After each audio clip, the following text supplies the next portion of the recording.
Bonjour à tous. Alors vidéo aujourd'hui pour parler compost, je vais vous parler de mon compost, un composteur double. Je vais vous expliquer voilà comment ça fonctionne. Moi, je fais 2 composts par an, tous les 6 mois. Là je suis justement on est au mois de septembre, on est juste en rotation entre les deux composts, les deux composteurs. Je vais vous expliquer tout ça en détail. On verra aussi ce qu'il en est de la sécheresse, compost, sécheresse, voilà. Qu'est-ce que ça a entraîné comme petit problème, voilà, il y a des petits soucis par rapport à ça. On va le voir en détail. On verra aussi où acheter son compost. Sous l'appellation compost, on met vraiment de tout et de n'importe quoi. Il y a plusieurs sources pour trouver du compost. Il y en a certaines qui sont plus ou moins intéressantes. Essayez de vous détailler un petit peu ça pour vous donner des pistes à ce sujet-là. Et puis on verra, juste pour finir rapidement, finalement, quelle quantité de compost dans les potagers, combien de compost il faut mettre. Est-ce qu'il y a une réponse à ça? Voilà, c'est pas évident. Bon, écoutez, on voit tout ça ensemble. C'est parti!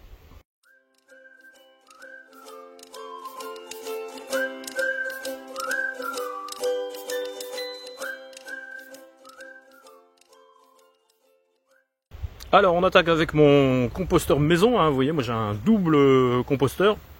Alors l'intérêt du double composteur, c'est justement de pouvoir faire 2 cycles de compost par an. Alors comment il fonctionne mon compost? C'est assez simple. Alors déjà c'est un compost que j'ai fabriqué moi-même.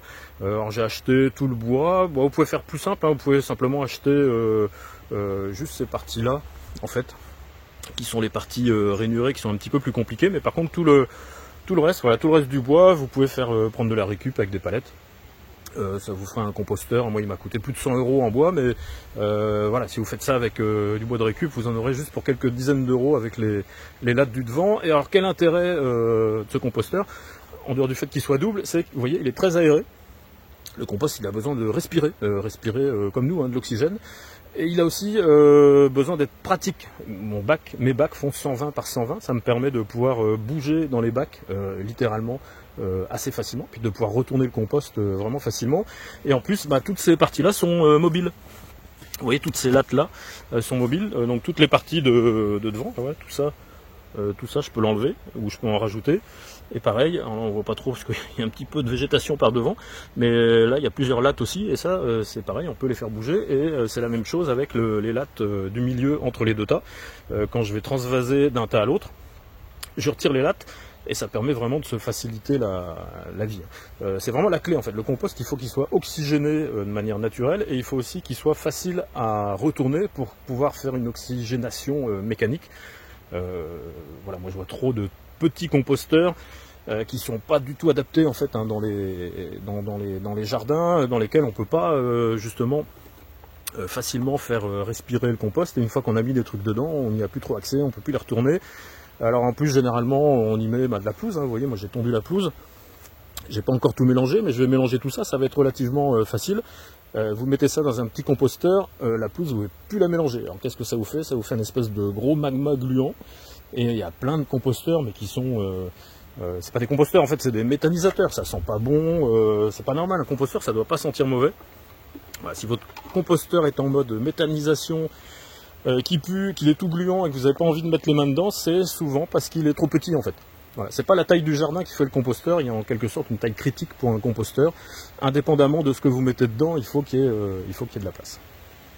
Et alors du coup, qu'est-ce qu'on retrouve dans mon composteur? Vous voyez qu'il y a bien 2 compartiments différents. Il y a celui qui est sous la bâche plastique, ça c'est celui qui a été, mis de côté au mois de mars. En fait, c'est ce qui se trouvait initialement dans ce bac-là, que j'ai transféré au mois de mars pour le mettre ici. Et là, on a un compost qui est quasiment terminé. Je vais essayer de vous montrer ça de près. On a un bon compost. Alors la bâche, en fait, c'est pour préserver l'humidité au maximum. Et ça fait un compost, alors qui est pas noir, qui est plutôt beige, et qui a encore pas mal de boue de bois, mais qui sent bon. On dirait, on prend souvent l'exemple du sol de forêt, mais vous voyez, on a quelque chose qui est... voilà, on n'a pas peur de mettre les mains dedans. Je mets les mains dedans, et quand je retire, voilà, mes mains sont pas complètement gluantes, donc c'est voilà, c'est un produit qui fait envie. Voilà. Bon compost, c'est l'or du jardin. Ce compost-là, il va me servir en partie à amender la serre entre les cultures d'hiver, les cultures d'été et les cultures d'hiver. Donc je vais en mettre après la culture des tomates. Là, je vais retirer tout ça, et je vais mettre une partie de ce compost-là en amendement directement dans la serre. L'autre partie, je vais la récupérer et je vais la stocker. Donc je vais vider complètement cette partie-là et je vais la stocker. Alors, ceux qui suivent les vidéos, vous avez peut-être vu, j'ai un fût bleu qui fait 200 litres, 250 litres. Donc je vais le remplir avec ce compost qui est prêt. Le fermer, faut pas que l'eau puisse rentrer dedans. Et ça va me servir de base pour faire mes terreaux, mes semis pour l'année prochaine à partir du mois de janvier. Alors le compost, c'est pas de la terre, il n'y a pas de terre, c'est que de la matière végétale organique, mais ça sert de base. Voilà, c'est une bonne base pour faire des terreaux avec quelque chose qui est déjà bien vivant. Et de l'autre côté, on va trouver tout ce qui est en cours. Là, en fait, je suis en train de le remplir. Vous voyez, j'ai recommencé à tondre la pelouse. Et du coup, je mets les pelouses. Qu'est-ce qu'on retrouve? Là, on a des déchets, il y avait des haricots. J'ai enlevé des cultures de haricots, donc on retrouve des fins de culture de haricots. Il y a un petit peu de tout. Tout ce qui vient, j'essaye de l'équilibrer. Un compost, il faut pas... voilà, il y a des proportions de matière sèche et humide à respecter. Et donc celui-ci, au fur et à mesure, en fait, quand je vais avoir fini de vider celui-ci, tout ce tas-là, voilà, je vais le transférer de l'autre côté. Ça va permettre du coup au passage de bien l'oxygéner, même si de temps en temps, voilà, je mets un petit coup de fourche-bêche dedans pour le retourner. Et ce tas-là, il va finir de maturer pendant tout l'hiver, et je vais le récupérer au mois de février-mars pour amender du coup directement tout le potager avec un bon compost. Alors on va parler maintenant sécheresse et compost. Quel a été l'impact de la sécheresse sur les composts? Alors sur les potagers, ça a été plus ou moins variable. Moi le mien, voilà, était de par l'environnement, on était plutôt préservé, mais on a quand même eu un gros déficit de pluie, donc c'était un petit peu compliqué. Sur le compost, ça s'en ressent aussi. La vie en fait du compost, elle a besoin d'un certain niveau d'humidité, de la même manière que la vie du sol. C'est à peu près la même vie. Les répartitions de population ne sont pas les mêmes, mais en gros, on est sur les mêmes types de bestioles, petites ou grosses. Voilà, il leur faut de l'eau. Quand il n'y a plus d'eau, toute cette vie du compost, elle fait comme dans le sol, elle a tendance à descendre en fait dans le compost. Il y en a une partie qui va même mourir, qui va pas supporter le manque d'eau. Elle se protège. Du coup le compost il s'arrête, il marche beaucoup moins bien. Il y a aussi un autre truc qui est peut-être un petit peu plus gênant, c'est qu'en fait le jardin au global, il a arrêté en fait de produire de la matière organique. Pour vous dire, là, vous voyez tout à l'heure, j'ai tondu la pelouse. J'avais pas tondu la pelouse depuis début juillet. Alors, pour certains, ça peut paraître normal, mais moi ici, je tonds la pelouse toute l'année. Enfin, toute l'année. Je m'arrête au mois de novembre quand même, et je reprends en février. Mais l'été, en tout cas, on continue à tondre la pelouse. Ça pousse. C'est pas juste pour le plaisir. C'est que si je le fais pas, c'est du foin. Donc tout l'été, je continue à tondre la pelouse. J'ai des coupes à faire. Voilà, j'ai des trucs à mettre dans le compost. Donc je continue à les remplir. Et là, cette année. Il y avait toujours des trucs qui rentraient dans le compost, mais presque plus rien, enfin pas du tout les mêmes volumes que ce qu'on peut avoir habituellement.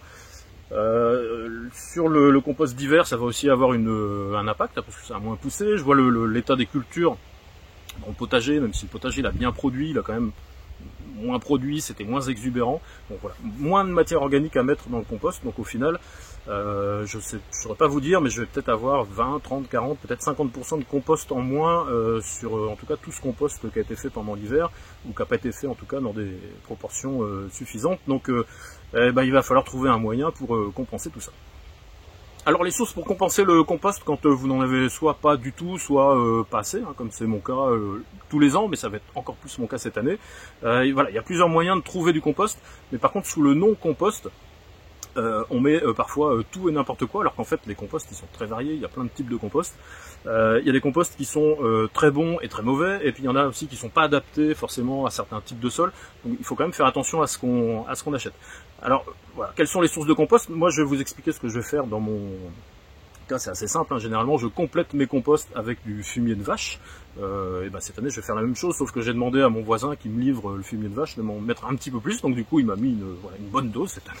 Je vais peut-être en avoir trop, mais du coup voilà, j'augmente et je compense comme ça avec aussi du compost, mais du coup c'est pas le compost de déchets de jardin, c'est du compostage de fumier de vache. Alors vous pouvez le faire avec d'autres types de fumier, les crottins, voilà, il y a d'autres sources. Alors ça c'est pas forcément toujours évident à trouver, suivant les endroits où vous habitez. Faut pas hésiter à aller voir les agriculteurs. Alors ils vont souvent vous le vendre, parce que c'est quelque chose qui a une valeur pour eux. Mais voilà, vous pouvez trouver des bons plans, j'en entends certains qui ont des bons plans gratuits sur des fumiers comme ça. Et un fumier comme ça, moi je vais le laisser composter pendant 6 mois.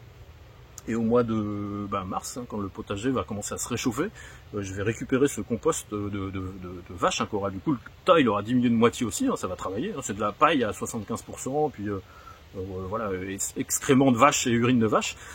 Et ça donne un compost qui est assez proche en texture et en composition d'un compost de jardin rapide. Donc du coup c'est une bonne source assez facile à utiliser dans le potager.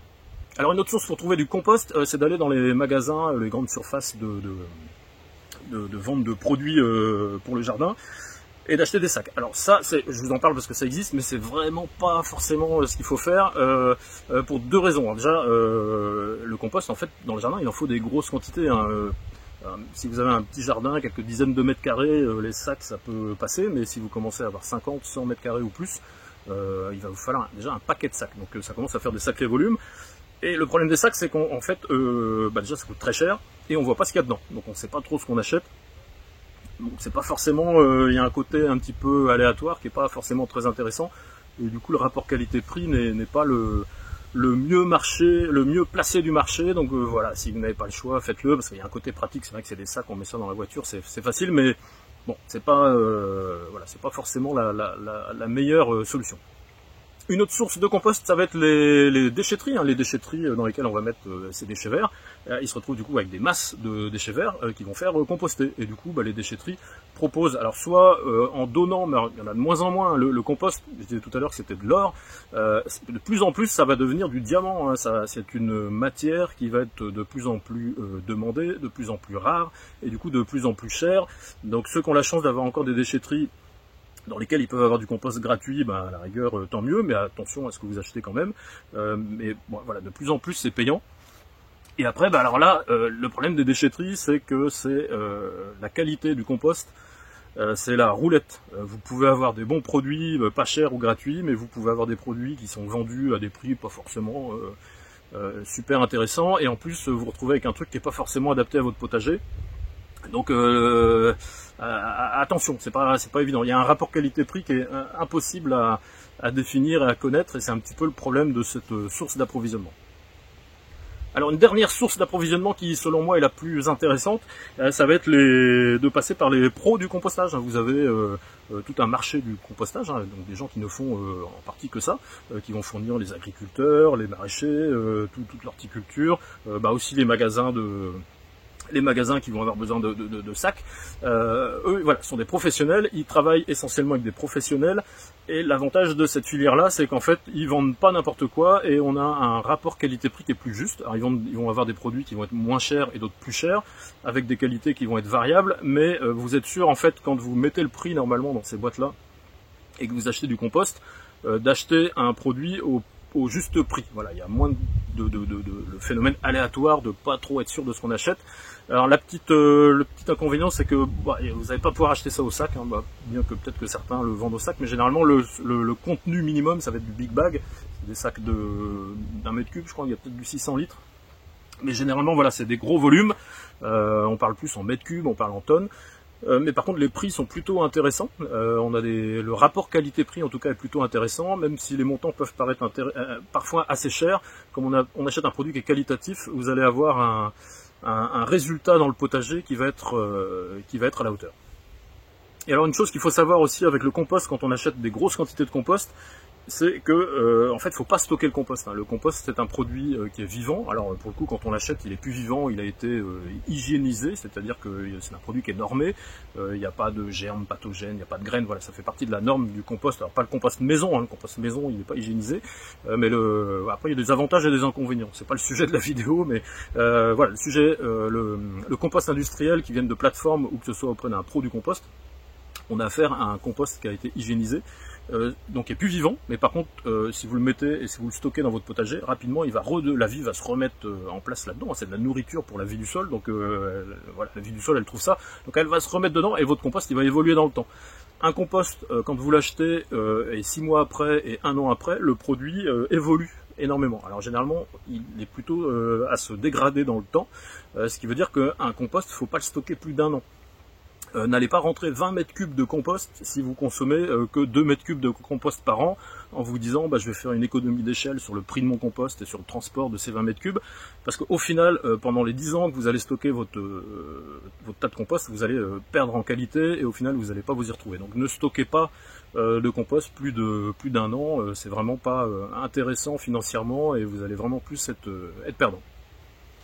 Alors du coup, quelle quantité de compost je dois mettre dans mon jardin? Alors ça c'est une question à laquelle il n'est pas facile de répondre. Alors je vais vous donner la réponse de base, une réponse de Normand, je sais pas, ou de Breton. Hein. Si vous êtes dans un potager comme le mien, moi j'ai un potager, mon potager il a plus de 100 ans. Alors je suis pas à faire du potager dedans depuis plus de 100 ans, mais voilà, c'était le potager de la ferme ici, il tourne, voilà, on a affaire à un sol qui est de bonne qualité. Qui était entretenu pendant 100 ans et que moi je continue à entretenir. On a des sols bien vivants, les techniques que j'utilise moi aujourd'hui et celles d'il y a 100 ans, voilà, on fait la même chose à peu près. On met des composts, on met des fumiers, et en fait moi je suis juste dans une démarche d'entretien. Je cherche pas à améliorer mon sol, il est déjà à un niveau qui est quasiment optimal par rapport à ce que j'ai. Du coup je fais que de l'entretien, et en entretien le compost c'est une petite couche, hein, c'est un petit centimètre, voilà, 15 cm vous faites de l'entretien. Faut pas mettre plus, hein, des fois on voit des trucs 20 cm de compost, suivant le sol que vous avez, suivant ce que vous voulez obtenir, c'est pas forcément toujours la bonne solution. Donc voilà, couche d'entretien pour un sol qui fonctionne déjà très bien, 1 cm, c'est largement suffisant. Ça fait quand même des quantités, hein, parce que du coup sur vous voyez, pour 100 mètres carrés, alors j'ai plus de 100 mètres carrés, mais pour 100 mètres carrés, du coup il vous faut 1 mètre cube de compost, donc ça fait une belle quantité. Alors moi j'ai un peu plus, hein, je suis à 120, 130 sur la partie potager, il y a la serre, je suis presque à 150, 140, donc il me faut à peu près, plus les semis, il me faut à peu près 2 mètres cubes de compost par an pour juste une dose d'entretien et de fonctionnement courant. Et alors du coup, pour tous les autres cas de figure, si vous avez un potager avec un sol que vous voulez améliorer, voilà, quelle dose de compost, il n'y a vraiment pas de réponse. Moi j'aurais tendance à vous dire, ça c'est un truc dont on parle jamais dans le potager, faites une étude de sol. Une étude de sol, ça coûte, je vous ferai une vidéo là-dessus, je vais en faire une dans mon potager, justement pour pouvoir vous expliquer comment ça fonctionne. Une étude de sol, pour un particulier, ça coûte quelques dizaines d'euros, on en trouve allez, à 20-30 euros, quelque chose comme ça, et ça permet justement en fait de savoir précisément dans quel état est votre sol et ce qu'il faut faire derrière. Et pas y aller un petit peu au doigt mouillé, comme on dit, sans trop savoir ce qu'on fait, et parfois d'aller mettre 100 euros par-ci, 100 euros par-là, pour rien, qu'on perd du coup, voilà. Alors donc voilà, faites une étude de sol, ça coûte pas très cher, vous allez trouver aussi des personnes qui vont en quelque sorte vous analyser, vous traduire un petit peu l'étude de sol, et vous dire quelles sont les conduites et les pratiques à mettre en place dans votre potager, mais ça va vous donner par exemple concernant le compost, votre taux de matière organique dans le sol. Un taux de matière organique dans un sol normal, équilibré, on va dire, on est à 5-7%. Bon, après ça dépend un petit peu des types de sols. Si vous êtes vraiment en dessous, on commence à tomber dans ce qu'on appelle les sols qui sont moins vivants. Alors en dessous de, je sais plus, 1% ou 2% de matière organique, on est sur des sols, on n'appelle pas ça des sols morts, mais des sols très peu vivants, je sais pas comment on peut appeler ça. Mais par contre, voilà, donc ça veut dire qu'il faut rajouter de la matière organique, mais il faut y aller aussi mollo, puis il faut pas la rajouter n'importe comment. Et donc le compost, voilà, faut peut-être faire attention à quel compost on va utiliser pour faire ça. Et pareil, quand on dépasse les 5-7% et qu'on arrive au-dessus des 7%, des fois il y a des potagers ou des parcelles qui sont à 10-12% de matière organique, c'est pas non plus forcément, il y en a même qui cultivent carrément le compost, c'est pas non plus forcément parfait. On arrive à voilà, ça va entraîner des pertes de rendement sur certaines cultures, voire des pathologies. Donc voilà, il faut essayer de rester dans une juste fourchette, et l'étude de sol, ça va vous dire un petit peu, précisément où vous vous situez par rapport à cette demande en matière organique, en compost, à mettre dans votre potager tous les ans. Bon, et bien voilà la fin de cette vidéo sur le compost, hein. Donc si vous voulez faire du bon compost, il vous faut un bon composteur adapté, bien oxygéné, hein, c'est la clé pour faire du compost. Et autrement, voilà, si vous voulez acheter du compost, voilà, regardez ce que vous achetez et faites en sorte d'acheter des composts avec un rapport qualité-prix qui soit juste et adapté à votre sol. Écoutez, je vous remercie d'avoir regardé la vidéo, j'espère que vous avez appris quelques bricoles, et puis je vous dis à la prochaine, bye bye.